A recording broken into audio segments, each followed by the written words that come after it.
শহর থেকে দূরে এক গ্রাম ছিল। সেই গ্রামে বিখ্যাত এক জাদুকর থাকতো, কিন্তু তার গ্রামের মানুষগুলো ছিল খুব গরিব। তাই তাদের গ্রামে তেমন উন্নতিও হতো না। জাদুকর অন্য গ্রামে গিয়ে জাদু দেখিয়ে বেশ ভালোই উপার্জন করত, আর সেটি থেকে অনেকটা টাকা গ্রামের মানুষকে দিত। এভাবেই দিন কেটে যেত।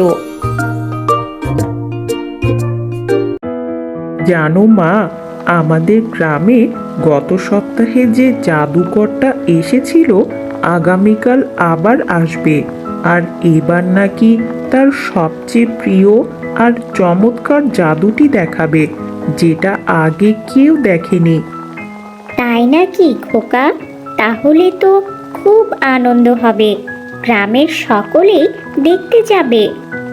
আমার বন্ধু টুম্পা আর রিমাও সেখানে যাবে। তাহলে আজ দেরি না করে জলদি ঘুমিয়ে পড়ো, সকালে স্কুল থেকে এসে বন্ধুদের সাথে জাদু দেখতে যেও।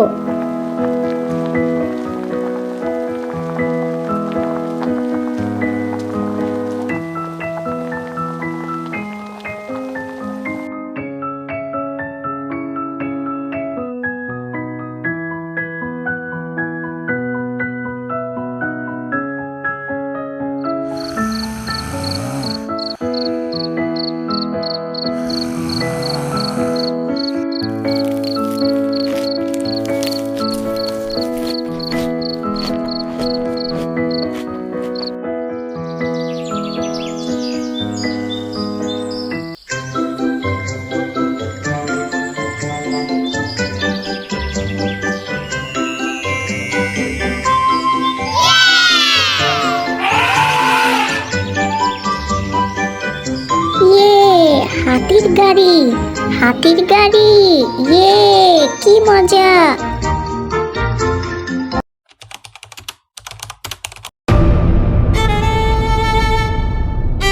হঠাৎ একদিন জাদুকর মারা যায়, যার কারণে গ্রামে শোকের ছায়া নেমে পড়ে।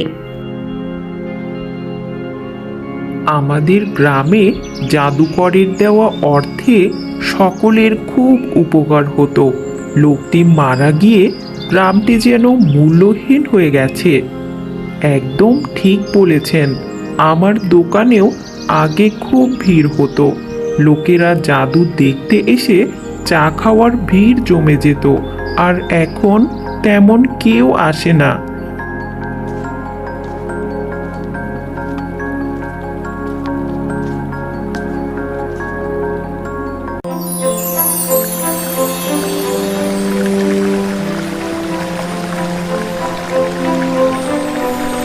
এই যে ভাই, আমরা তো শহর থেকে এসেছি তোমাদের গ্রামের সেই ঝর্ণাটি দেখতে।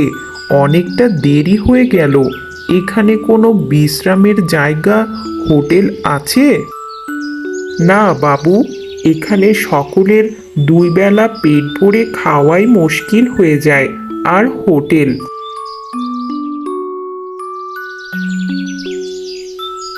ইনি হলেন শহুরে বাবু। ইনি আমাদের সাহায্য করবেন বলেছেন। তোমরা তোমাদের সমস্যার কথা বলতে পারো। এই গ্রামে এক জাদুকর তার জাদু দেখিয়ে সেই অর্থ দিয়ে আমাদের সাহায্য করত, কিন্তু লোকটি মারা যাওয়ার পর আমরা অসহায় হয়ে পড়েছি। ঠিক আছে, আমি কিছু অর্থ দান করছি, এটি দিয়ে তোমাদের অভাব পূরণ করো, আর বাকি অর্থ গ্রামের উন্নতির কাজে ব্যবহার করবে।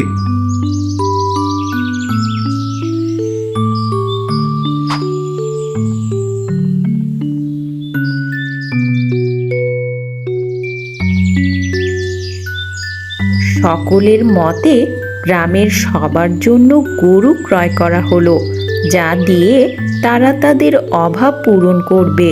কিন্তু একজন লোভী লোক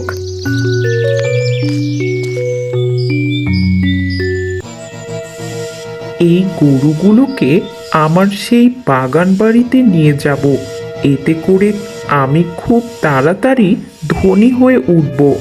যদি তারা গরুগুলোর কথা জিজ্ঞেস করে বলবো চালক নিয়ে পালিয়েছে, তাহলে আমাকে কেউ সন্দেহও করবে না।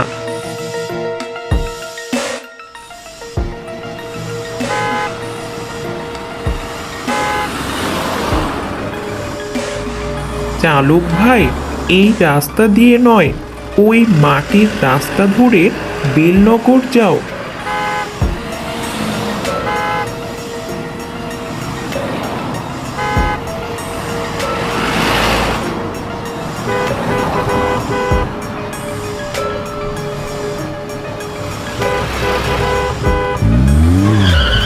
এ কি চালক ভাই, গাড়ি এত জোরে চলছে কেন? মশাই, মনে হচ্ছে গাড়ির ব্রেক ফেল হয়ে গেছে।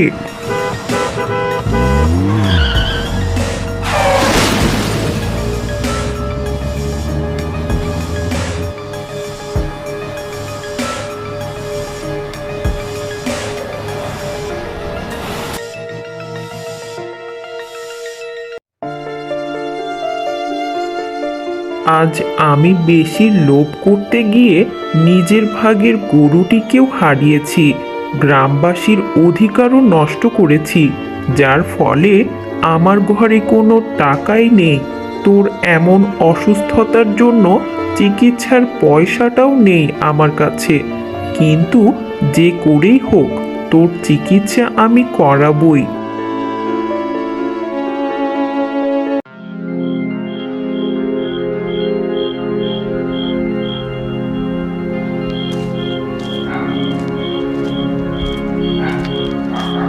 বন্ধু নবীন, ঘরে আছিস? দরজাটা খোল, বড্ড বিপদে পড়েছি।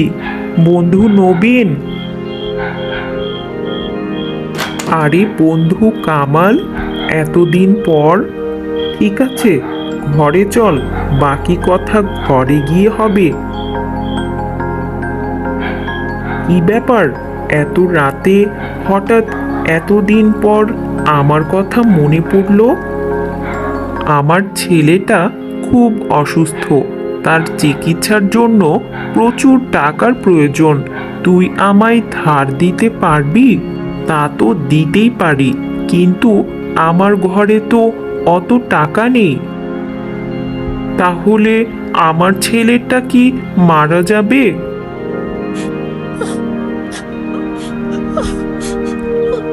একটা উপায় আছে, কিন্তু সেটি খুব ভয়ঙ্কর। যেমনই হোক আমার ছেলের জন্য সব করতে পারবো। তাহলে চল, রাতারাতি কাজ সারতে হবে।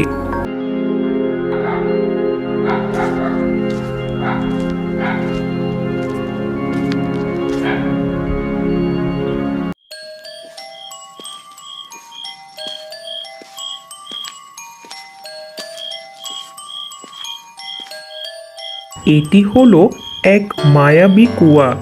আমার দাদাজান এই কুয়ার রহস্য জানেন। তবে আমি এতটুকু জানি, এখানে কোনো ব্যক্তি তার সবচেয়ে কষ্টের সময় যদি তার জীবনের কোনো সত্য কথা স্বীকার করে, যেটি তার করা উচিত হয়নি, এবং সেটি ঠিক করার জন্য মন থেকে চেষ্টা করে, তাহলে এই জাদুর কুয়া তাকে পুরস্কার দেবে। আর যদি পুরস্কার পেয়ে লোভী হয়ে যায়, তাহলে সে মারা যাবে।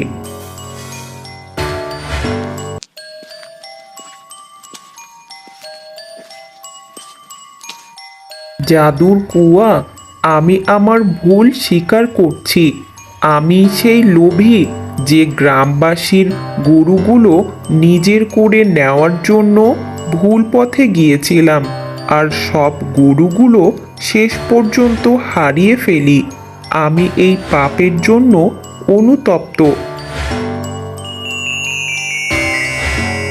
তুমি সত্য কথা বলেছ, তোমার পুরস্কার অবশ্যই পাবে।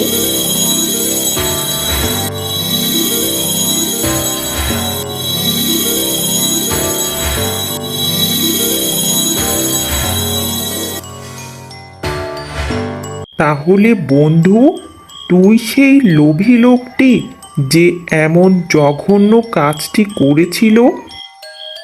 আমার ভুল বুঝতে পেরেছি নবীন। এখন গ্রামবাসীর উপর ছেড়ে দেব, তারাই আমার বিচার করবে। তার আগে ছেলেকে বাঁচাতে হবে।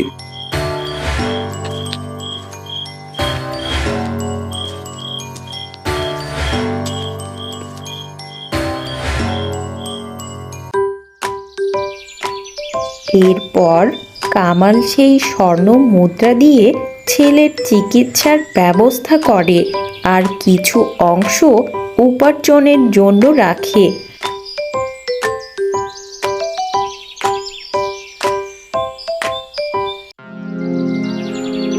আমাকে ক্ষমা করে দেবেন, আমি সেই লোভী যে আপনাদের গরুগুলো। সে সব ঘটনা খুলে বলে।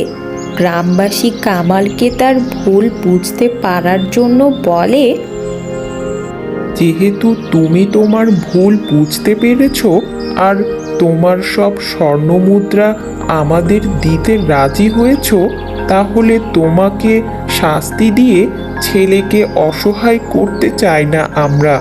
তুমি তোমার ছেলেকে নিয়ে আনন্দে থাকো, আর আমরা এই মুদ্রাগুলো দিয়ে আমাদের উপার্জনের পথ খুঁজে বের করি এবং বাকি অর্থ গ্রামের উন্নয়নের কাজে ব্যবহার করব। কি বলো গ্রামবাসী? ঠিক ঠিক, একদম ঠিক বলেছেন।